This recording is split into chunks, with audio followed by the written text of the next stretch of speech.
Muchas gracias. Ahora. Sí. Creo que tenemos algún problema con el micrófono, pero voy a intentar moderarlo a él también, a ver si es posible. Muchas gracias y buenas tardes a todas las personas que nos acompañan hoy en esta sesión.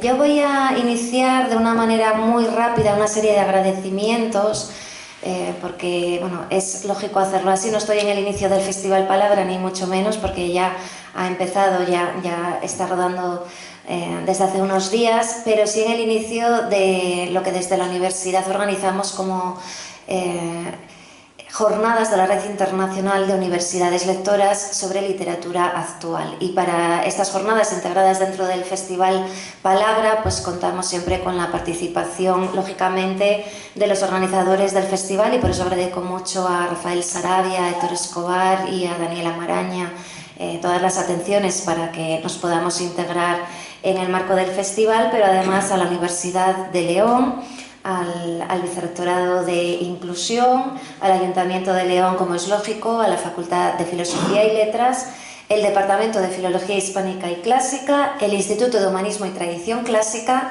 y el Grupo de Estudios Literarios y Comparados de lo Insólito. Sé que es un listado un poco largo, pero creo que también es una forma de dar a entender que hay que trabajar en equipo, siempre también para reivindicar la cultura, para reivindicar la literatura, y solo en equipo se pueden sacar al final adelante determinados proyectos, así que estamos encantados de poder contar con tantísimos colaboradores y además enmarcarnos en este festival tan interesante como es el Palabra. En el caso de la mesa que hoy nos ocupa, yo voy a empezar directamente ya a casi hablar con las dos personas que nos acompañan, Gustavo Martín Garzo y Gemma Solsona Asensio.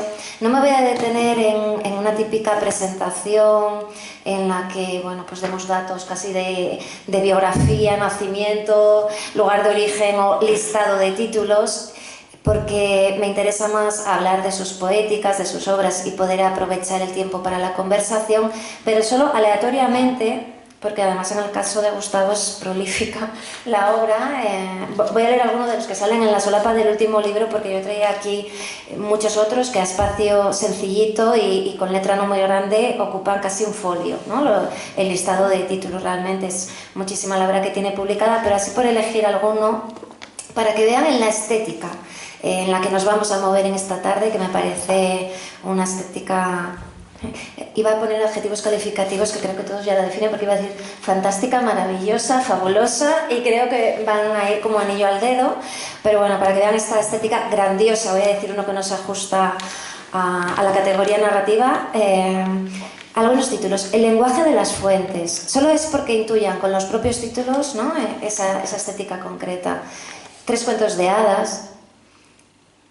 Estoy buscando alguno concreto. La rama que no existe, me parece que es también uno. El país de los niños perdidos. El hilo azul. Bueno, Una casa de palabras, que la citaré y te preguntaré ahora por ella. Si me voy a títulos de Gemma Solsona Asensio, también son muy significativos. Maullidos, Casa volada, Blancogramas, Brujas blancas, hadas negras. También Donde las hadas no se aventuran, y alguna antología, Las otras hadas, por la que te voy a preguntar también ahora. Hadas, brujas, casas, ramas que no existen. Ya empezamos a intuir, ¿no?, que puede estar la línea de lo no puramente realista muy presente como protagonista en la conversación que vamos a tener esta tarde. Y me van a permitir, aunque hay frases de Gemma que me encantan, en blancogramas, además podéis comprobar que no miento, porque lo tengo todo subrayadito y algunas con signos de... Me fascina esta parte, esta frase, por de pronto una revelación como muy poética dentro de un contenido narrativo. Yo sé que Gemma me lo va a permitir, y voy a leer simplemente un fragmentito muy rápido de la última novela de Gustavo Martín Garza. Ahora diré los títulos, no se preocupen, pero hay dos personajes que están hablando, no cuento nada más para que disfruten después la lectura, y uno dice: es una historia extraña. Y la voz narradora dice: todas las historias que merecían la pena lo eran. Lo extraño es otro de los géneros no realistas, ¿no? Se hablará de lo fantástico, lo maravilloso, lo folclórico, lo mítico, la leyenda, lo extraño, y luego nos iríamos a ciencia ficción y otras estéticas. Todas las historias que merecían la pena lo eran. Todas estaban llenas de voces que explicaban o pedían algo, de voces que ya nadie escuchaba, que los hombres habían olvidado. Voy a partir de este que ya nadie escuchaba, pero concluyo, ahí me salto frases y de pronto le dice: no me vas a creer. Claro, la misma persona que dice es una historia extraña, insiste: no me vas a creer, murmuró despacio. Y vuelve la voz narradora y dice: era así como desaparecían las cosas, cuando dejábamos de creer en ellas. Bueno, pues yo no hago una presentación tipo solapa o Wikipedia, pero hago esta presentación de que con estos dos escritores que nos acompañan es, bueno, cómo podemos luchar porque no desaparezcan las cosas, ¿no? Y que no dejemos de crear en ellas desde la fascinación que podemos tener ya como lectores con ciertas obras que descubrimos en la infancia. Esa fascinación, y me voy a ir a los títulos que han dado, de la palabra perdida y la palabra hechizada. La palabra hechizada es aquella que nos fascina. La palabra perdida, yo no sé si me lo diste en ese sentido, Gustavo, pero si no yo me lo invento, y después tú nos cuentas el sentido que le dabas si es otro. Para mí la palabra perdida es un poco, ya lo sabía yo que esto iba a fallar, que ya me avisó Rafa. ¿Me escuchan igualmente si yo...? Si no elevo, esta idea de voces que ya nadie escuchaba, que los hombres habían olvidado. Y por ahí va a ir mi primera pregunta. No va a entrar de lleno de momento en vuestros libros, en vuestras obras, pero sí en la estética general que cultiváis y en relación con algo que creo que os une muchísimo, que es el asombro, el prodigio, lo maravilloso, lo onírico, lo poético en un momento dado, también lo siniestro. Después volveré a esos elementos. Gustavo tiene, además de artículos periodísticos, novela, narrativa infantil también, muy premiada, casi lo voy a... No, porque que se os oiga mejor a vosotros. Bueno, yo lo intentaré. Narrativa infantil, como decía, novelas, artículos, pero también tiene ensayo. Directamente, ya me lo quito porque si no creo que vuelvo loco a todo el mundo. Tiene ensayo muy interesante, en algunos casos habla desde una perspectiva autobiográfica, pero sobre todo en relación con la creación artística, el poder de la imaginación, la escritura. Y hay uno en concreto, a mí el hilo azul me encanta, ya voy diciendo títulos, pero hay otro, bueno, pues... que nos acerca al cuento infantil, al cuento de hadas, al cuento oral tradicional, que se titula Una casa de palabras.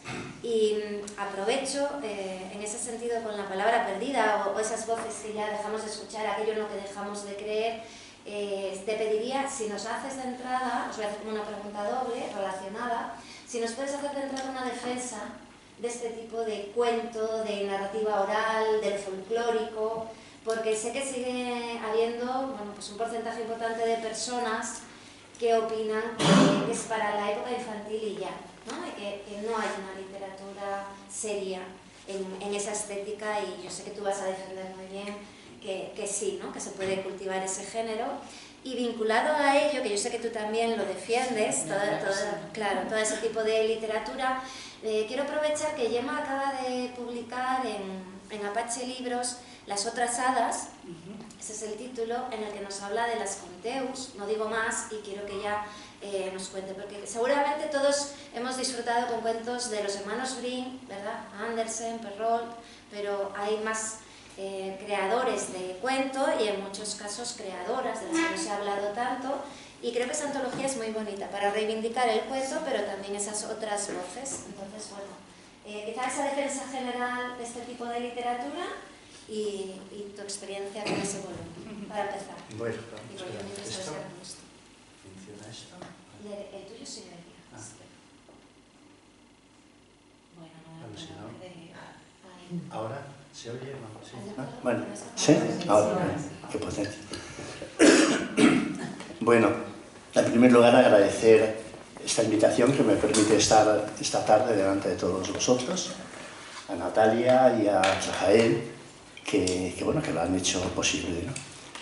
Bien, yo cuando Natalia, el problema que tienen estas invitaciones es que como se van preparando con bastante tiempo, en un momento determinado Natalia me pregunta, bueno, ¿y cómo lo vas a titular tu charla o tu intervención, ¿no? Y yo, bueno, yo no sabía qué decirle, ¿no? Dice, bueno, mira, es un festival de la palabra y normalmente se suele utilizar la palabra, hacer una frase en la que aparezca la palabra. Entonces, a ver, dime algo.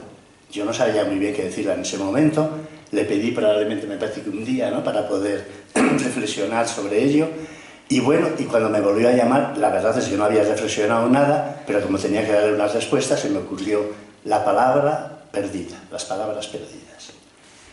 ¿Por qué lo dije en ese momento? Pues no lo sé, porque el problema es que luego pasaron unos meses y cuando veo en el programa que ese es el título de mi conferencia, pues yo, evidentemente, lo primero que dije, bueno, pero ¿y qué voy a decir? Si es que no me acuerdo muy bien cuál fue la razón que me llevó a dar ese título. Pero bueno, por otra parte me pareció que era un título como muy sugerente y que probablemente se podían decir muchísimas cosas, ¿no? Incluso me atrevería a decir que en gran parte toda la literatura se forma a partir de recuperar, digamos, esas palabras que se han perdido, o bien en nuestros sueños, o bien en nuestro mundo interior, o bien en nuestra historia, en nuestro pasado, ¿no? Haciendo tal vez poniendo un énfasis especial en todas esas palabras que acompañan, digamos, nuestra infancia y de las que prácticamente no recordamos nada. Porque ¿cuáles son las palabras de un niño? Digamos, esa primera infancia que puede prolongarse, en el mejor de los casos, cuando son niños que no crecen demasiado rápidamente, ¿no? Pues a lo mejor hasta los 8, los 9 años, ¿no? Hablan sin parar, pero luego cuando de adultos tratamos un poco de recuperar algo de aquello que dijeron, la verdad es que cuanto más atrás están en el tiempo, menos nos acordamos. ¿Quién se acuerda de cosas antes de los 5 años? Hay gente que sí, que tiene una memoria prodigiosa, pero normalmente son pequeños detalles, pequeños momentos, ¿no? Pero prácticamente de ese niño o esa niña que fuimos no queda prácticamente nada. Esta es mi idea. Y de hecho cuando nos encontramos con alguna fotografía nuestra y tenemos esa edad, nos quedamos mirando a ese niño y nos decimos, bueno, ¿y ese niño quién era? Y nos gustaría poder entrar en su pensamiento, poder entrar en su interior y poder saber algo de lo que él pensaba y saber cómo miraba el mundo de alguna forma, ¿no? Y entonces eso queda ahí, queda un poco como en la sombra, en un lugar perdido. Y de alguna manera yo creo que esas palabras que se dicen en ese instante, pues no siguen presentes en nosotros, pero no sabemos un poco de qué forma. Y cuando escribimos, yo creo que en los buenos momentos de la escritura, misteriosamente llegan a nosotros. Y entonces nos servimos de ella para contar, para escribir nuestros poemas, para escribir nuestros relatos, para escribir nuestras historias, ¿no? Podemos hacer un recorrido por más palabras perdidas, las palabras de los sueños. En cierta forma, las palabras que pronunciamos en los sueños son palabras que prácticamente en el momento del despertar olvidamos. Y a veces decimos cosas o oímos cosas muy interesantes, pero luego al despertar no queda absolutamente nada, ¿no? Esas palabras también esas ideas, esas palabras que se nos ocurren cuando vamos a lo mejor por la calle, vamos en un tren, y entonces, bueno, pues vamos paseando y de pronto nos llega algo a nuestro pensamiento, ¿no?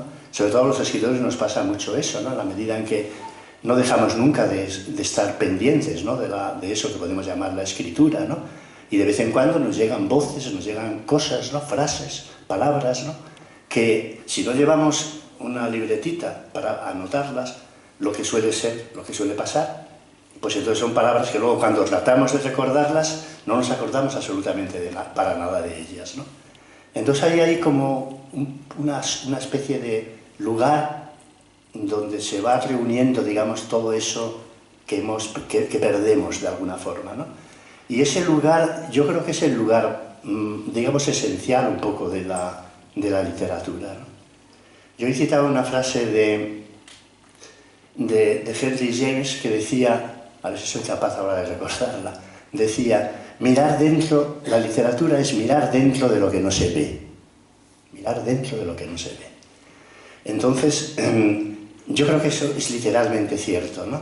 Es decir, de alguna manera, incluso la literatura, cuando está hablando de cosas como muy concretas, está contando cosas que no son muy reconocibles porque habla de una situación que tiene que ver con nuestra propia vida, ¿no? Incluso nos parece que se limita un poco a describir, pues, no sé, una situación muy realista, ¿no? Sin embargo, cuando es una literatura que de verdad merece ese nombre, automáticamente, al situarnos en ese mundo aparentemente cotidiano, nos está llevando a un lugar en que esa realidad cotidiana nos está pidiendo que hablemos de algo que está en ella, pero que no sabemos ver, clarísimamente, ¿no? Bueno, y esto es un poco la búsqueda de la literatura, ¿no? Y todo eso tiene que ver también, evidentemente, con todo este mundo un poco de lo fantástico, en la medida en que ese espacio que hay en cada uno de nosotros, ¿no? Es decir, es un espacio que está alimentado de nuestros sueños, de nuestros deseos, de nuestras locuras, de nuestros olvidos, ¿no? Y entonces, para moverse en él, pues hay que estar un poco como a la espera de que determinadas cosas puedan volver a aparecer, ¿no? Yo creo, de alguna forma, que la literatura, o escribir sobre todo, es despertar cosas que están dormidas en ti. Esa es la convicción que tengo. Y por eso lo más extraordinario, ¿no?, de poder escribir, ¿no?, que yo creo que es una aventura que realmente se disfruta mucho, ¿no?, a pesar de que hay otras labores de la escritura que son odiosas y que te terminan prácticamente matando, ¿no? Esa lucha con las palabras, con el lenguaje, ¿no?, ese tratar de encontrar la expresión justa, eso es agotador. Escribir una novela es una cosa agotadora, porque tardas muchísimo tiempo, más de un año, de ponerte todos los días. Bueno, y claro, pero lo que pasa es que en ese proceso, de pronto, te llegan cosas o llegas a lugares que tú no sabías que estaban allí esperándote y donde inesperadamente aparecen cosas. Entonces, eso que aparece, eso que regresa, digamos, a nosotros, ¿no?, para mí es un poco lo que podemos llamar lo poético. Lo poético es siempre lo que emerge, lo que llega a ti sin que tú lo hayas esperado. Y que lo que no cabe negociar, se acepta o no se acepta, como el mundo del deseo, de alguna forma. Con el deseo pasa eso también, ¿no? De pronto aparece en ti. Tú puedes, evidentemente, negarte a él, rechazarlo, pero no puedes negociar con ello. No puedes decir, no, esto no lo quiero. Tienes que, bueno, vivirlo o apartarte de ello, ¿no? Entonces, y claro, todo esto, al hablar un poco de apariciones, es hablar un poco del prodigio, de lo que es capaz de asombrarnos, lo que es capaz de llevarte a lugares de asombro, a lugares de encantamiento, de alguna forma, ¿no? Es decir, Gemma ha elegido una expresión muy bonita también, pero bueno, no la voy a quitar la palabra, ¿no?, al hablar de la palabra hechizada, ¿no? Yo creo que la literatura debe llevarte siempre a lugares un poco de fascinación, a lugares de hechizo. Es mi idea, de ahí que por lo tanto me atraiga tanto todo el mundo de los cuentos maravillosos, de los cuentos de hadas, porque ese mundo habla esencialmente de eso. Habla de eso que es el prodigio, que es el milagro, que es lo maravilloso, que se puede definir de muchísimas maneras, que a veces pensamos que es algo que está apartado de nosotros, sobre todo en la medida que nos hacemos adultos, ¿no? Pero de alguna forma lo maravilloso forma parte un poco del mundo y forma parte un poco de nuestra vida, ¿no? Y siempre vivimos esperando que se produzca el momento en que eso que llamamos lo prodigioso llegue a nuestra vida. Esa es la espera. De ahí que en el fondo esta espera se pueda confundir con la espera un poco del mundo de lo amoroso, porque lo amoroso es aquello que nos lleva a un lugar de hechizo, a un lugar de encantamiento, a un lugar donde el prodigio llega inesperadamente a nuestra vida, para bien y para mal, porque lo prodigioso también es muy complicado, porque tiene un carácter disruptor, rompe el orden de lo establecido, te saca del lugar que tú conoces, que tú controlas, ¿no?, y te lleva a un lugar de incertidumbre, de confusión, de espera, no sabes muy bien de qué. Bueno, y me callo que si no, no paro. Bueno, la verdad es que... ¿Me escucháis? Sí. Ahora más. La verdad es que el prodigio también a veces es escucharnos, ¿no? Y ver cómo a partir de las palabras de los demás, a partir de la escritura, se van estableciendo sinergias. Ahora Gustavo estaba diciendo que la palabra hechizada también supongo que de alguna manera nos define a todos los que amamos la escritura, a todos los que queremos contar historias, que al final lo que queremos también es hechizar. Y eso, uniéndolo con lo que comentaba al principio Natalia, para mí es la clave de los cuentos de hadas, ¿no? Es la fascinación que desde pequeños tenemos por esa palabra que nos hechiza, por esa palabra que nos fascina, porque realmente yo diría que lo que yo intento al menos conservar pese a los años es la fascinación de los niños, el asombro que tienen al descubrir el mundo. Y una de las primeras voces muchas veces es la de esos padres que cuentan los cuentos, y uno de los primeros temas que les llegan son los cuentos de hadas, los cuentos de encantamiento, los cuentos maravillosos, y creo que debería seguir siendo así, ¿no? Esa palabra que nos hechiza. Pero yo, mientras escuchaba a Gustavo, pensaba en las sinergias y me decía, es que yo también podría haber utilizado palabras perdidas porque realmente sí que creo que es verdad que a la hora de escribir, esto se lo escuché a Cristina Sánchez Andrade, que escribir era como entrar en una cueva con una pequeña luz y vas descubriendo poco a poco lo que va a formar tu historia. Es casi como un viajero que se adentra en una cueva cuando te pones a escribir y vas alumbrando poco a poco tu historia. Y entonces sí que es cierto que creo que esas palabras perdidas están en nosotros con aquello que de alguna manera del mundo nos fascina y nos conecta, pero creo que también está ahí fuera. Yo quiero pensar que también hay algo de hechizo que me llama a la hora de escribir, que esas palabras perdidas se conectan con algo en mi interior. Y creo que es así por las casualidades prodigiosas que te estaba escuchando y pensaba, es que lo que he hecho, con lo que me comentaba Natalia, ha sido recuperar palabras perdidas, las de las Conteus, que ahora os hablaré brevemente de ellas, que en su momento fueron palabras que hechizaban y que con el tiempo han pasado a ser perdidas. Y esas conexiones son las que a mí siempre me maravillan y me continúan fascinando como una niña que sigo siendo. Porque, como decía Ana María Matute, ¿no? La infancia es la etapa de la vida que siempre llevamos con nosotros. O sea, siempre la tenemos encima, la infancia. Y lo de los cuentos de hadas y la importancia, querría leeros una frase que es, nunca lo pronuncio bien, Stefan Zweig, siempre lo pronuncio mal, pero bueno, es ese gran escritor de Carta a una desconocida o Momentos estelares de la humanidad y de tantísimas obras. Y él, sobre los cuentos de hadas, decía, ahora sé que los cuentos se leen de dos formas distintas. A ver, que lo tengo que... Porque claro, yo ya ahora no lo vemos exacto y se me... Pero bueno, lo que nos viene a decir, si soy capaz de volver a encontrarlo, es que los cuentos se leen de dos maneras distintas.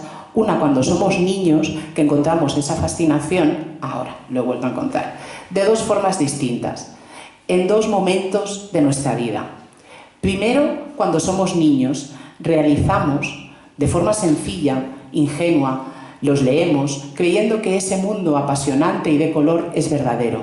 Mucho más tarde, cuando somos adultos, nos acercamos a ellos conscientes de que son ficciones, dejándonos engañar y fascinar de buena gana. Esa es la magia de los cuentos de hadas, que son historias que nos fascinan siempre, pero de maneras distintas. Y por lo tanto yo creo que muchas veces, igual que lo que decíamos en la comida, ¿no? Igual que la literatura juvenil e infantil, parece que despreciamos esas historias con las que crecemos y que de alguna manera al final han estado ahí siempre, porque los cuentos de hadas son o han sido nuestra manera de comunicarnos. Hace siglos empezamos precisamente con eso, con los cuentos de hadas. Y yo, refiriéndome a las Conteus, son un grupo de mujeres, no sé si alguien de vosotros, luego si me lo decís, si alguien las conoce, me hará seré profundamente feliz de ver que alguien las conoce. Fueron unas mujeres a finales del 17, principios del 18, contemporáneas de Charles Perrault, que seguro que si hablo de Charles Perrault, de los hermanos Grimm, de Hans Christian Andersen, todos y todas los conocéis, todos y todas habéis leído algún cuento de hadas. Y yo siempre, cuando me hablaban de cuentos de hadas, me gustaba más la palabra cuentos de encantamiento, que yo se la había escuchado a Antonio Rodríguez Almodóvar, un gran amante también y recopilador de los cuentos maravillosos, cuentos de encantamiento, y yo pensaba, ¿por qué narices le llaman cuentos de hadas cuando precisamente en los cuentos que yo he leído de Grimm, Charles Perrault o Andersen, los que nos han llegado, hay muy pocas hadas? Es cierto que alguna hay, y muchas veces al final se vinculan a una idea materna del hada, que no tiene nada que ver con la figura voluble y bastante caprichosa del hada del folclore tradicional. Y a mí no me gustaba la denominación de cuentos de hadas. Y yo siempre había dicho, pues es que yo, si tengo que elegir, soy más de brujas que de hadas. Y las conteus me han de alguna manera reconciliado con las hadas. Ahora soy una gran apasionada de las hadas, y creo que quizá muchas de nosotras y muchas de las personas que escribimos en lo fantástico, en lo insólito, en esa grieta de lo extraño, que es lo que a mí me gusta escribir y lo que me gusta también como lectora, a lo mejor somos tataranietos de esas hadas que no pudieron silenciar. Y estas hadas fueron un grupo de mujeres que voy a decir sus nombres o algunas de ellas, porque hay muchísimas más. Mademoiselle de la Force, Madame d'Aulnoy, Madame de l'Héritier de Villandon, Madame de Murat, la Condesa d'O'Neill, Madame de Villeneuve y Le Prince de Beaumont. Estas han sido la selección de mujeres que yo escogí para hacer este homenaje reivindicativo a estas escritoras que, como os he dicho antes, formaron un grupo bastante homogéneo de mujeres que escribían cuentos maravillosos a finales del 17, principios del 18. Estas mujeres utilizaban el cuento maravilloso como una reivindicación de lo femenino y, en todos los casos, siempre como una crítica social a, por ejemplo, el matrimonio concertado, porque muchas de ellas, quizá por eso también las hemos perdido más de vista, muchas de ellas eran aristócratas. Luego vino la Revolución Francesa y entonces naturalmente pasó por encima de todas estas obras y todas estas vidas. Podían tener una situación privilegiada, pero eran mujeres en una época en la que tampoco se las permitía gobernar, no se les permitía decidir sobre sus vidas, sobre su futuro y mucho menos sobre la persona a quien querían amar. Entonces en sus cuentos siempre, a través de lo fantástico, que esa es la reivindicación que hago y haré siempre, que lo fantástico no deja de ser un espejo, una máscara, para hablar de lo que no nos gusta, para hablar de lo que nos apasiona, para hablar de lo que nos preocupa. Lo fantástico no es un formato únicamente. Lo fantástico es tan serio como cualquier literatura realista. Y estas mujeres lo demostraban a través de cuentos maravillosos, plagados de metamorfosis, plagados de referencias a clásicos, a la mitología. Son barrocos, son exuberantes, están llenos de hadas. Por eso el término cuento de hadas, yo me he reconciliado con ese término gracias a ellas, porque nace de una de ellas, de Madame d'Aulnoy, que escribe el primer cuento incluido en una novelette, en una novela, y a partir de aquí todas las mujeres que rodeaban en esas cortes en las que los cuentos se explicaban a los adultos, porque los cuentos de hadas maravillosos han sido un entretenimiento, no, una forma de comunicarse también para los adultos. Y en esos salones de aquella época las mujeres se comunicaban a través de esos cuentos y denunciaban su situación de la mejor manera posible. Es como darle un caramelo a alguien, pero dentro de ese caramelo está lo que no les gustaba y por lo tanto podían contarlo y podían denunciarlo. Y estas mujeres, a través de Madame d'Aulnoy, eligen este término para sus historias. Ellas mismas se denominan hadas ¿Por qué? Porque la figura del hada la ven como una figura que está por encima de toda religión y de todo poder del Estado, algo que ellas no podían hacer. Entonces, en sus cuentos siempre hay hadas que deciden sobre su futuro, que deciden sobre hombres y mujeres y que de alguna manera defienden el amor libre. Y ya os digo que son una auténtica maravilla, fabulosa, mucho más, desde mi punto de vista, es más rico incluso en descripciones, a veces son excesivos, pero por eso mismo son muy distintos a los cuentos tradicionales que nos han llegado de los hermanos Grimm, y vale la pena reivindicarlos porque han sido mujeres que las hemos olvidado. Y vuelvo a repetir, después de haber dicho estos nombres, no se os quedarán, pero buscad sobre las Conteus y ojalá cuando salgáis de aquí busquéis algo que hoy en día lo tenemos muy fácil en internet y podamos seguir reivindicando a estas mujeres que escribían cuentos de hadas y que estaban al mismo nivel de calidad que los de Charles Perrault. Y sin embargo, incluso algunos cuentos que nos han llegado como cuentos de Charles Perrault eran cuentos de las Conteus, porque a mí me pasó de pequeñita, y de hecho esto ya lo contaré otro día, pero de hecho mi intención o mi deseo de reivindicar a las Conteus viene precisamente de ese momento en el que me di cuenta que uno de los cuentos que más me gustaban de pequeña, La gata blanca, en mi libro de cuentos de hadas estaba como anónimo. Eso no voy a citar la típica frase de Virginia Woolf, pero sí, anónimo era mujer, y estaba como anónimo, y resulta que estaba escrito por Madame d'Aulnoy. Entonces, a partir de ahí estiré del hilo, porque escribir también y contar historias es eso, ¿no? Estirar del hilo para encontrar quizá esas palabras perdidas que decía Gustavo. Bueno, es una maravilla siempre escuchar a Gustavo Martín Garzo y a Gemma Solsona Asensio porque no solo escriben bien, sino que viven, ¿no? Realmente esta pasión por la literatura, por el asombro, el prodigio. Se nos acabará el tiempo rapidísimamente, entonces voy a hilar cuestiones que han salido en vuestras respuestas, que sin hablar de vuestras propias obras en realidad ya hay elementos en común. Cuando nos toca moderar mesas con más de un creador, siempre se nos plantea la dificultad de, bueno, voy a encontrar preguntas que sirvan para las dos personas a las que tengo que acompañar, o son las obras tan divergentes entre sí que no va a haber un modo y tienes que buscar una pregunta individual para cada uno. Yo había algo en lo que pensé que no coincidíais, pero porque no estaba yo, entiendo, muy despejada o muy inteligente en ese momento, porque poco a poco me fui dando cuenta de que sí, y además ahora ha salido que los dos habéis utilizado la palabra amor en un momento dado. Claro, el amor en Gustavo sí, yo ya sabía que sí, pero en el caso de Gemma yo no me había dado tanta cuenta, porque podía estar tapado, pero tienes en lo que se esconde al final de la escalera, bueno, están los libros allí, Marta tiene libros, pero en lo que se esconde al final de la escalera, en piel de pluma, uno de los hilos, ¿no?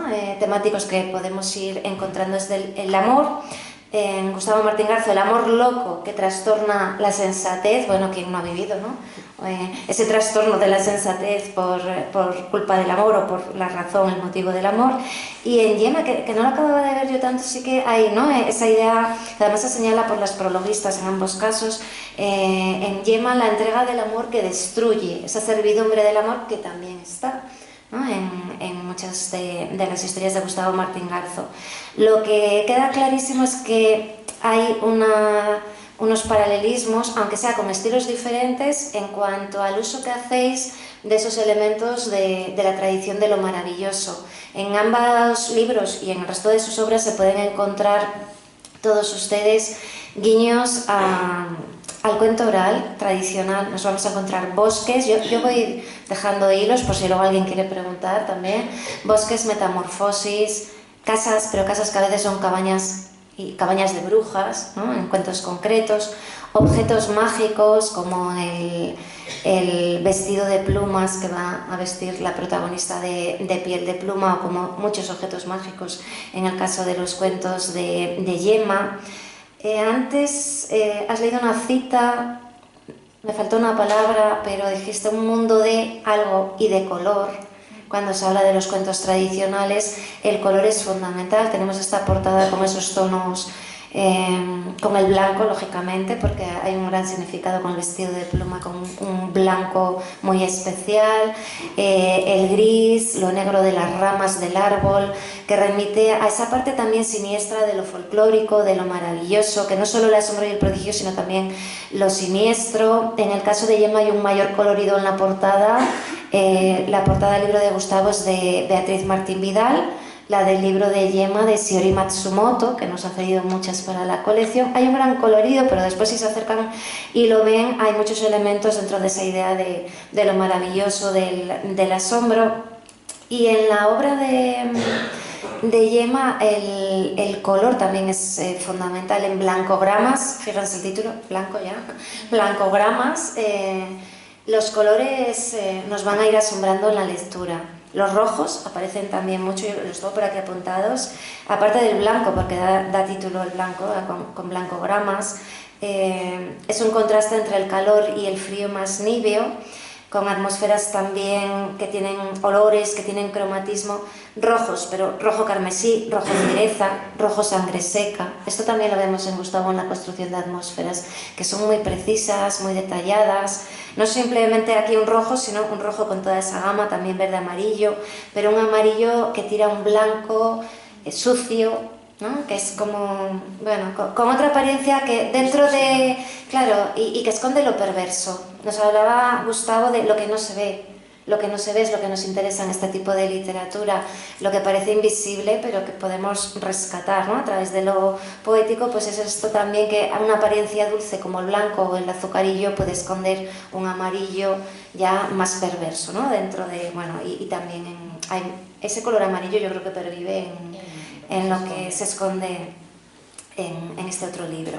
Bueno, pues atmósferas amenazadoras a veces, esa idea de todos esos elementos mágicos que derivan de lo poético a lo siniestro en muchos casos, y no piensen que lo siniestro no está en Gustavo, también me puedes contradecir, pero está, y lean Piel de pluma, hay pasajes tremendos en los que la mezcla por la metamorfosis de lo humano, lo animal, a veces hay descripciones que yo sé que remueven al lector en un momento dado cuando nos dice qué es lo que hace esa mujer tan especial, ¿no? Cuando se vincula más a esa parte animal que todos tenemos, que está dentro de ese insólito, que igual no es tan insólito porque no dejamos de ser bueno, pues animales, o de tener una cierta esencia animal o manifestaciones de lo salvaje dentro de nuestra supuesta civilización. Hay monstruos, lobos, brujas, ángeles, demonios, animales en su mezcla con humanos. Todos esos elementos van a convivir en vuestras obras, pero si queréis hablar de ello, habláis. A mí me gustaría, como tenemos poquito tiempo, plantearos como dos elementos que creo que integran todo lo que acabo de decir, que son muchísimas cosas, pero que a la vez tienen una gran impronta en vuestras obras, que son el mundo infantil y el mundo femenino. Elegís lo que queráis de todo lo que he dicho, el mundo infantil, incluso la crueldad de ese mundo infantil, y si queréis pues también hablar de intertextualidades, pues podéis hacerlo. Bueno, venga, pues yo voy a elegir los dos. Venga, me parece muy bien. Vamos a ver, es que pasa algo que a menudo, que yo creo que no reflexionamos suficiente sobre ello, que no solo somos lenguaje. Y de hecho el ser humano, para llegar a ser lo que somos cuando nos transformamos en adulto, ha tenido que pasar por un tiempo incluso muy largo en que no había lenguaje en él, ¿no? Que es en cierta forma toda la infancia. En cierta, digamos, el significado de la palabra infancia es alguien que no habla todavía. Es decir, el niño, bueno, primero pasamos 9 meses en el vientre de nuestra madre. Después nacemos y un bebé, obviamente, no tiene lenguaje y tarda mucho en aprender lentamente a hablar. Ese aprendizaje es un aprendizaje en el que está presente, y ahí entra lo femenino, está básicamente presente la madre. Porque la madre nos entrega dos dones. Uno es el don de la vida, pero otro don tan importante como ese es el don del lenguaje. Digo que es tan importante porque el lenguaje es el que nos transforma en humanos, en seres humanos, en la medida en que nos permite acceder al mundo de lo simbólico, ¿no? Entonces lentamente la madre habla con el niño y habla, es curioso, cuando el niño no le puede entender. Habla cuando lo tiene dentro de la barriga. Todas las mujeres embarazadas hablan con su niño. Puedes decir, hombre, pero es que claro, esto de la maternidad es una experiencia muy fuerte y se perturban durante un tiempo y se creen que el niño las está escuchando. No, nada de eso. Ellas de una manera intuitiva, incluso la mujer, de todas las culturas, da igual lo ocultas o incultas que sean, todas de alguna forma saben que para que esa criatura que primero tienen en su vientre, que luego tienen en sus brazos, que no es un niño ni una niña, es una criatura que no sabemos lo que es, que no tenemos, está más cerca probablemente del mundo animal que del mundo humano. Para que esa criatura se transforme poco a poco en un niño, en una niña, en un ser humano, tiene que darle ese alimento misterioso que solo las palabras tienen. Y palabras, si pueden ser palabras dictadas por el amor, todavía mucho mejor, porque ese alimento será mucho más eficaz, clarísimamente, ¿no? Entonces, poco a poco, esa criatura se va transformando a través del lenguaje, a través de las palabras, en un ser humano. Entonces, claro, cuando hablábamos antes de fascinación, hablamos también de esa fascinación que hay en el niño, en el bebé, por las palabras de su madre. Un niño pequeño, un bebé, inmediatamente distingue la voz de su madre. Absolutamente la distingue. Incluso hay que decir que prefiere la voz, el timbre de una mujer al timbre de un hombre. Esto hay pruebas de la psicología experimental que lo han demostrado de una manera inequívoca, ¿no? Al niño le gusta que le hable porque se ha acostumbrado a la voz de su madre. Y entonces, claro, esa voz al principio no es palabra, más bien es música, porque las madres hablan con un tono melodioso, cantan al niño, le cuentan cosas, pero siempre de alguna manera cantando. O sea, entonces en el fondo lo que hace el niño es oír cantar a su madre. Y el canto está muy vinculado al mundo de lo mágico, al mundo del hechizo, al mundo del encantamiento, ¿no? Entonces, las palabras nos llegan a través del canto. De ahí que luego los poetas traten de recuperar la memoria de ese canto que las palabras fueron alguna vez. El sentido rítmico, la importancia que tiene la música en la poesía, es justo eso. El poeta quiere recuperar esa música que fue el lenguaje, que fueron las palabras, ¿no? Bueno, no sé, me callo porque eso...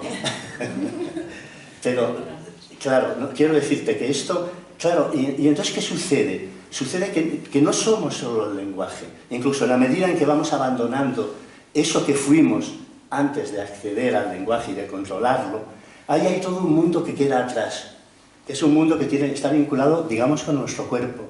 Es el mundo que luego más tarde estará vinculado con nuestra sexualidad. Es decir, es un mundo que no pertenece solo al lenguaje, y ese mundo pervive en el adulto, de una manera clara, ¿no?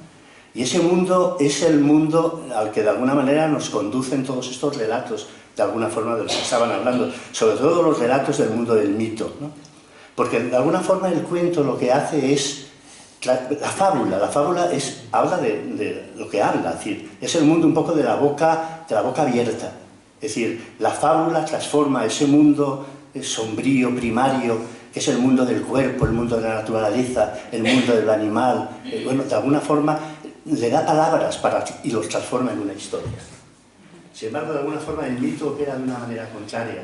Nos arranca un poco del mundo en el que estamos, del mundo de la historia, y nos devuelve un poco como a ese mundo natural. De ahí la importancia que tiene lo que tú decías, las metamorfosis, en fin, todo ese mundo inherente, digamos, la presencia un poco del animal, las relaciones con los animales, ¿no? Que está tan presente, por ejemplo, en toda la mitología griega, ¿no? Dando lugar a unas historias tan perturbadoras como bellísimas, ¿no? Entonces, en definitiva, todo ese mundo, a partir de un momento determinado, va a estar en nosotros como una realidad que no tiene mucho que ver con nuestra razón. Es decir, hay un mundo que ese es el mundo, por ejemplo, todos los mitos griegos, había divinidades que eran divinidades de la frontera, que le llamaban, por ejemplo, Artemisa. Artemisa era una diosa que vinculaba con el mundo natural, con el mundo de los animales, de las fuentes, de los bosques, etcétera, etcétera, ¿no? Entonces, a través de esa presencia, de esa diosa, el hombre, el ser humano, podía regresar a ese mundo que no que había abandonado, porque ese mundo está en nosotros, está en nuestro cuerpo, está en la idea de que tenemos que morir, está en la idea, está en nuestra sexualidad, está en nuestros sueños. Es el mundo de lo otro, en definitiva. Lo otro, lo que nuestra razón no puede explicar. Y esa, digamos, todo el mundo, este mundo de lo maravilloso, de alguna forma, lo que pasa es que lo maravilloso opera en sentido contrario al mundo del mito. Trata un poco de entrar en ese mundo y darle palabras para contar una historia. A mí tal vez a lo mejor es un poco lo que me atrae más del mundo de los cuentos de hadas, ¿no? Los cuentos, por ejemplo, de los hermanos Grimm me parecen que es una de las obras cumbres de la humanidad. Es decir, ese cohete que han lanzado ahí a la espera de que se encuentre con habitantes de otros planetas. Yo siempre pensé, bueno, por ahí lo que tienes que meter es el libro de los cuentos de los hermanos Grimm, porque cuando algunos personajes que haya por ahí, por esos otros mundos, puedan encontrar eso, si son capaces de leerlo, sabrán lo que somos. No hay una manera más directa de entrar en el corazón de un niño que a través de un cuento de los hermanos Grimm o de Andersen, que son para mí los grandes de ese mundo, ¿no? Entonces, el que quiera saber de lo que hay en el corazón de un niño, que no pregunte a los psicólogos, ni a los maestros, ni a los pediatras, ni a todo ese cúmulo de especialistas que hay en torno a los niños, que simplemente tiene que abrir por donde sea ese libro, leer un cuento y entonces sabrá lo que hay en el corazón de un niño. Y por eso los niños, cuando se les cuenta esa historia, automáticamente se quedan hechizados, embelesados, porque lo que se les está contando está hablando de lo que ellos tienen en su interior, está hablando de lo que son, está nombrando su verdad. Esta es la historia. A ver, ahora, mientras estaba escuchando a Gustavo, pensaba, lo femenino solo lo voy a introducir, me centraré más en la infancia, pero lo femenino lo voy a introducir porque al final me parece que las voces primigenias que hemos escuchado contando historias al final son femeninas.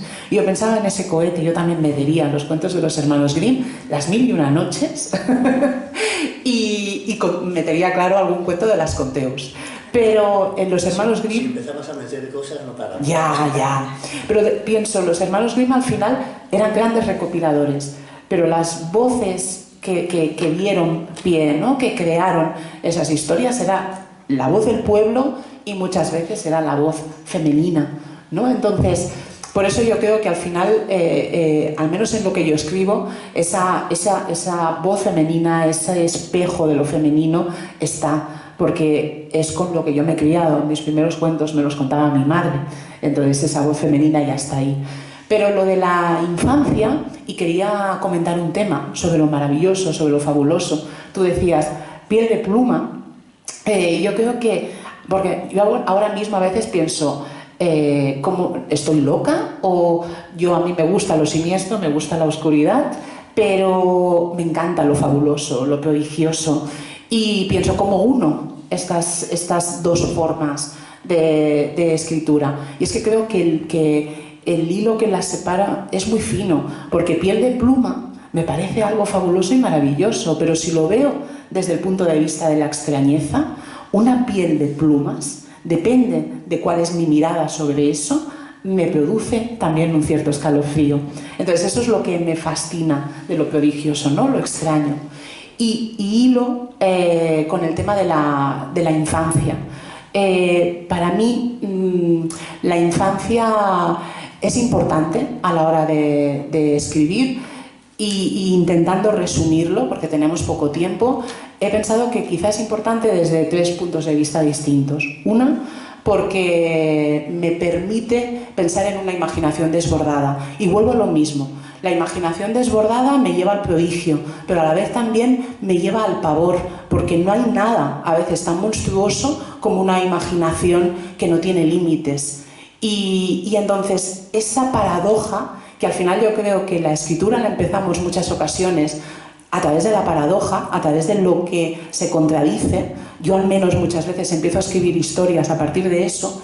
Esa imaginación que se desborda, que puede convertirse en algo maravilloso, en mi caso muchas veces puede ser lo más monstruoso. Es como cuando nos ponemos a imaginar el peor de los monstruos, siempre surge de nuestra imaginación. Entonces yo creo que los niños son capaces de eso, y por eso a mí me interesan a la hora de escribir sobre ellos, y con ellos también, pero siempre desde la perspectiva de historias para adultos. Por otro lado, la mirada. Estaba pensando en dos escritoras que adoro y que para mí son musas. Para mí mis escritoras Shirley Jackson, Angela Carter, pero las dos que voy a citar más ahora es Ana María Matute y Mercè Rodoreda. Y estaba pensando en ellas, cómo enfocan la infancia a través de la mirada. La mirada del niño sobre el mundo de los adultos.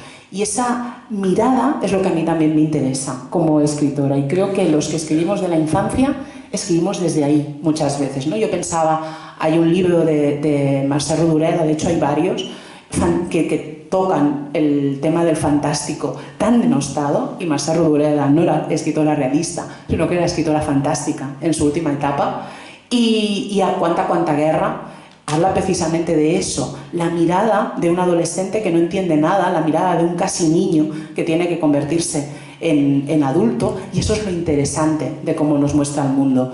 Y Matute, si hablamos de la que podríamos estar aquí haciendo solo un coloquio de Ana María Matute y su mirada desde el mundo de la infancia, es precisamente eso.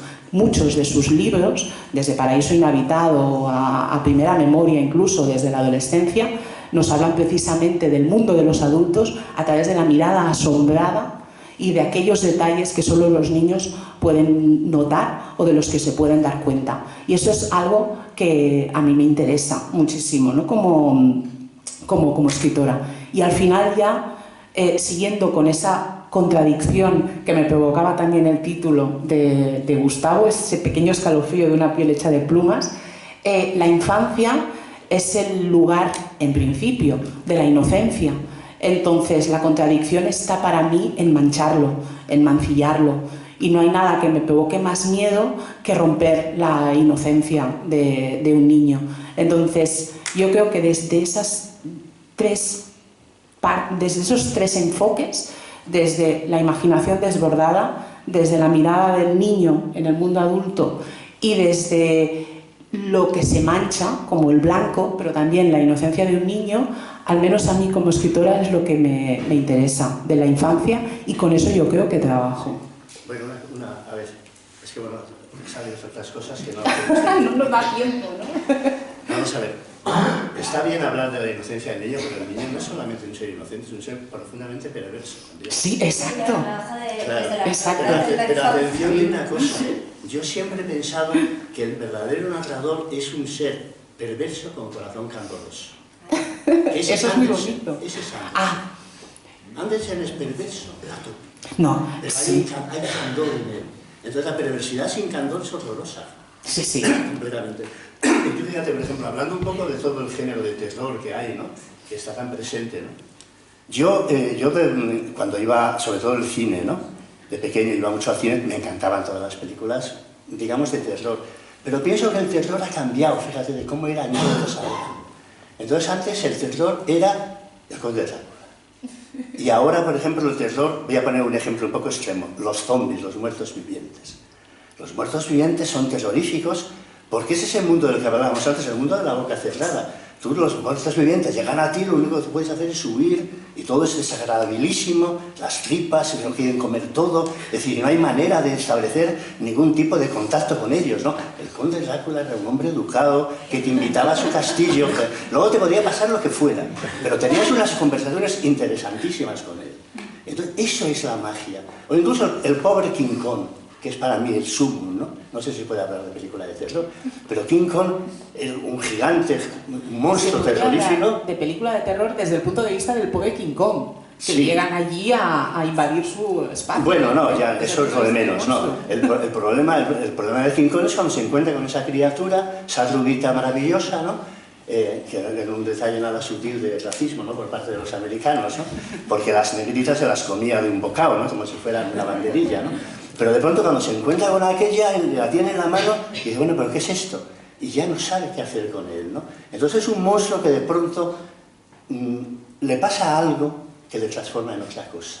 Y entonces ahí para mí, en esa escena extraordinaria realmente, la escena de la cueva, cuando la va arrancando, las películas, la primera película sobre todo, aunque yo de King Kong me veo todas y todas me parecen, todas me gustan, ¿eh? pero cuando la va arrancando los vestidos, ¿no? a la chica, ¿no? Entonces, realmente en esa escena se produce el tránsito del mundo del deseo al mundo de lo amoroso. Porque claro, el mundo del deseo es el mundo que representa King Kong en la primera parte. El deseo es el apetito, y el que es deseoso lo único que desea es encontrarse con aquello que va a satisfacer su apetito. Es como el que tiene hambre y quiere encontrar un plato exquisito para alimentarse y ya está. Eso es. Pero el mundo del amor es más extraño, porque no excluye el deseo, todo lo contrario. El deseo es intensísimo, pero de pronto surge algo misterioso que es la necesidad de no dañar aquello que deseas. Y entonces ahí se produce un cambio absoluto. Y yo creo que toda la cultura humana surge de eso mismo, esa mezcla del amor y el deseo, esa mezcla del candor y la perversidad. Sí. ¿Puedo decir solo una cosa, Natalia? Lo del candor y la perversidad, estoy completamente de acuerdo contigo, Gustavo. Realmente los hermanos Grimm tienen un tipo de cuento muy folclórico en el fondo, muy popular, basado en el pueblo, y desde mi punto de vista el autor de cuentos de hadas, que naturalmente estaba basado en esas tradiciones nórdicas, etcétera, etcétera, es Hans Christian Andersen. Y Hans Christian Andersen tiene unos cuentos absolutamente crueles. Yo cuando lo leo también desde la perspectiva de lo siniestro, porque están llenas de amputaciones, están llenas de elementos que parecen vivos pero no lo son. Lo siniestro está en los cuentos de hadas, y yo no hay un cuento, y además Natalia lo sabe porque es una de las inspiraciones de Lo que se esconde al final de la escalera, no hay un cuento que me haya provocado más terror. De hecho, si lo pensáis, casi todos los cuentos de Andersen nos provocan o muchísima tristeza o absoluto terror, porque la fosforera, la niña de los fósforos, es absolutamente triste.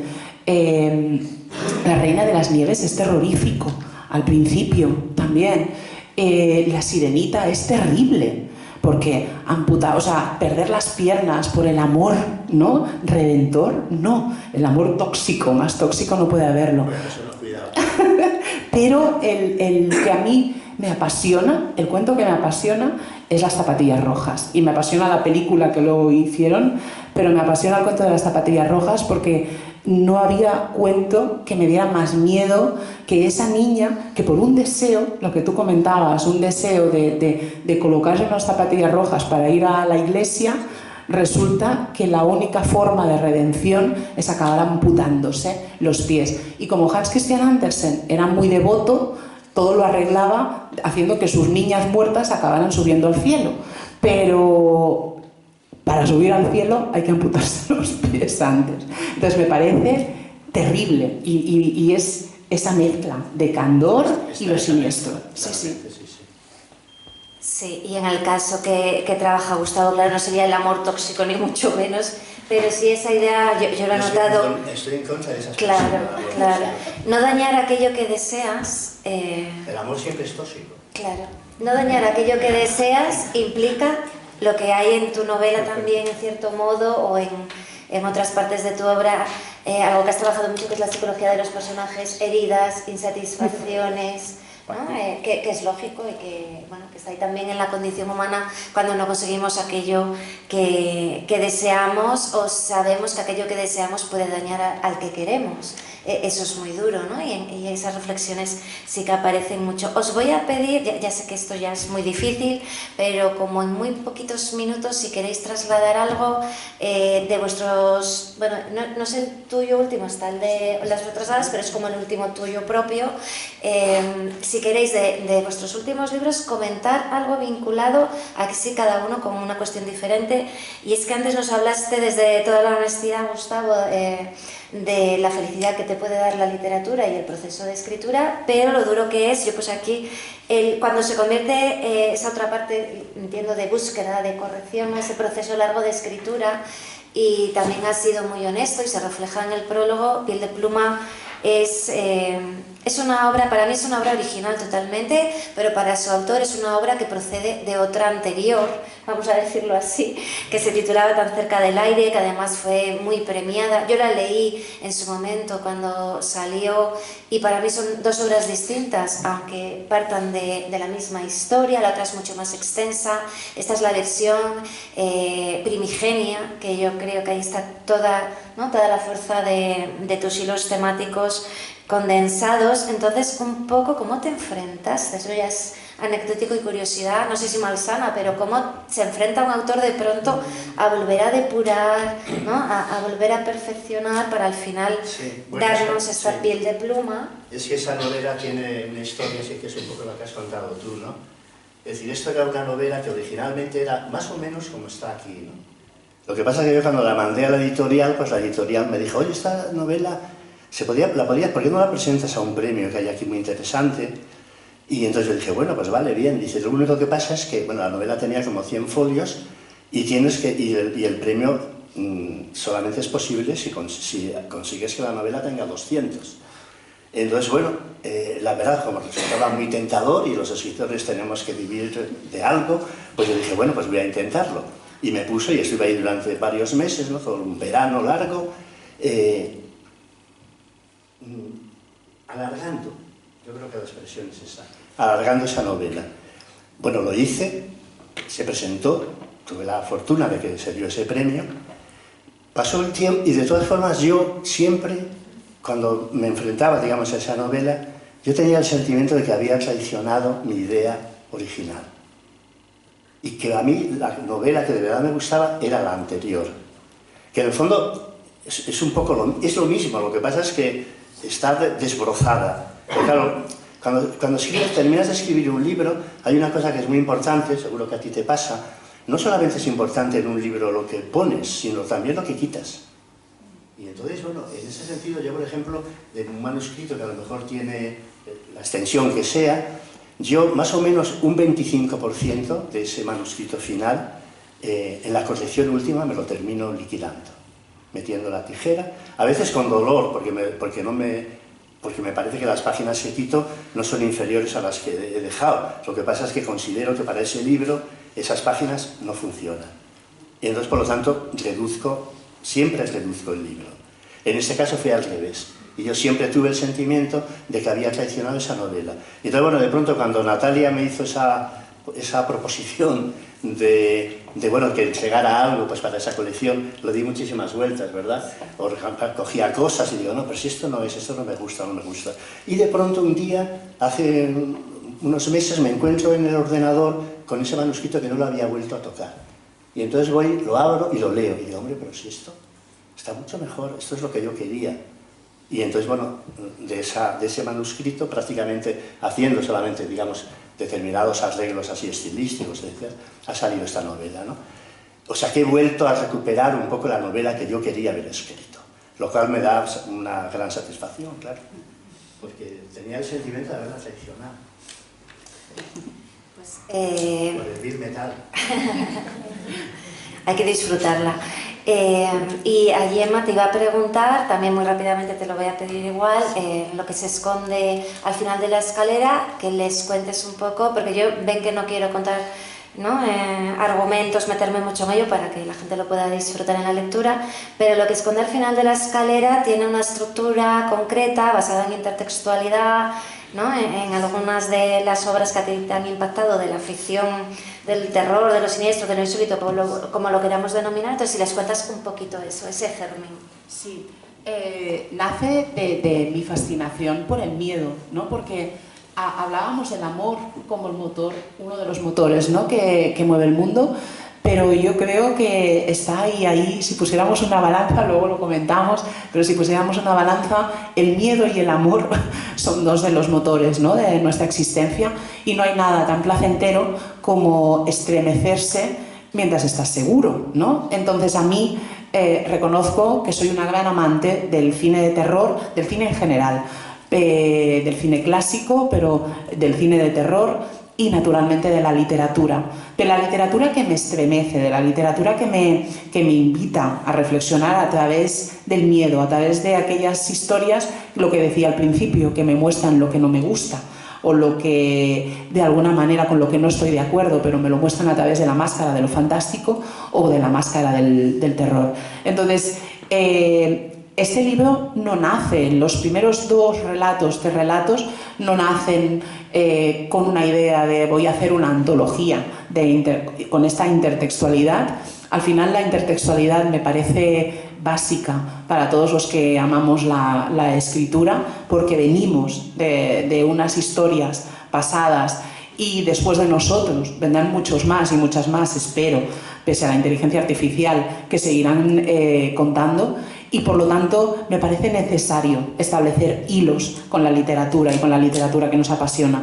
Entonces empecé con 2 cuentos, de hecho el primero de ellos era un homenaje a Una vuelta de tuerca, y después surgió otro de los relatos del libro, que era un homenaje a una de las mejores películas más terroríficas que yo creo que se han hecho aquí en este país, que es La cabina, de Antonio Mercero. Y me di cuenta de lo importante que es para mí la intertextualidad y de lo importante que era hacer ese homenaje a esas historias que yo siempre defino que me provocan un escalofrío hermoso, un escalofrío bello, porque es un escalofrío controlado y a mí, al menos como lectora, me invitan, vuelvo a repetir, más a la reflexión que otro tipo de historias. Y además intentándolo vincular a algo que veo o sea, lo bueno de hacerse mayor es que te vas conociendo un poquito más. Es una de las pocas cosas buenas que tiene. Y también, a veces, a nivel de la escritura, con lo que te dicen de ti o lo que tú te das cuenta que te gusta a la hora de leer. Y quería vincularlo también, ese escalofrío bello, a la forma de decir las cosas. Yo no sé si podríamos llamarlo la poética de lo terrible o la belleza de lo terrible. Pero yo creo que al menos a mí, las historias que me provocan miedo, no me gusta quizá llamar historias de terror, las historias que me provocan miedo, que más me gustan, son aquellas que me fascinan también, porque el miedo tiene, si volvemos otra vez al principio y así a lo mejor cerramos el círculo, el miedo también tiene esa fascinación, ¿no? que nos provoca, porque esa fascinación que tenemos también de niños cuando estás viendo una película que sabes que te va a asustar o que vas a pasar miedo, pero no puedes moverte del asiento y continúas allí. Entonces quería, de alguna manera, transmitir eso a través de historias. Y el libro es un homenaje a todas esas historias que a mí me han estremecido, que a mí me han parecido maravillosamente contadas y que también han utilizado lo bello, como la infancia también, para expresar lo terrible, ¿no? Vuelvo a esa palabra. Y es así, es un homenaje. Pues está también Mercè Rodoreda, con una obra que me parece maravillosa, que es La muerte y la primavera. Está Una vuelta de tuerca, está Veneno para las hadas, una película de Taboada. Voy mezclando libros y películas. Muy bien, pues muchísimas gracias a los dos. Son grandes conversadores y podríamos pasarnos la tarde aquí hablando. Yo voy a cerrar rápidamente habéis hablado ahora mucho también de belleza, bueno, amor, miedo, deseo, ha salido de todo en esta tarde, ¿eh? No podíamos empezar mejor también la parte de las jornadas de la Red Internacional de Universidades Lectoras en este Festival Palabra, pero yo estaba recordando, claro, la colección de la belleza que dirige en Eolas Gustavo Martín Garza. Antes hablábamos de la belleza del fantasma de Cecilia Udave, pero hay ya muchos volúmenes en esa belleza. Pues simplemente les digo que lean los libros de Gustavo, los libros de Gemma, porque van a encontrar la belleza del prodigio y la belleza de lo perturbador. Y esto aunado, bueno, pues yo creo que es lo más maravilloso que nos vamos a poder encontrar en los descubrimientos que nos da la literatura. Así que muchísimas gracias a los dos, os damos un aplauso.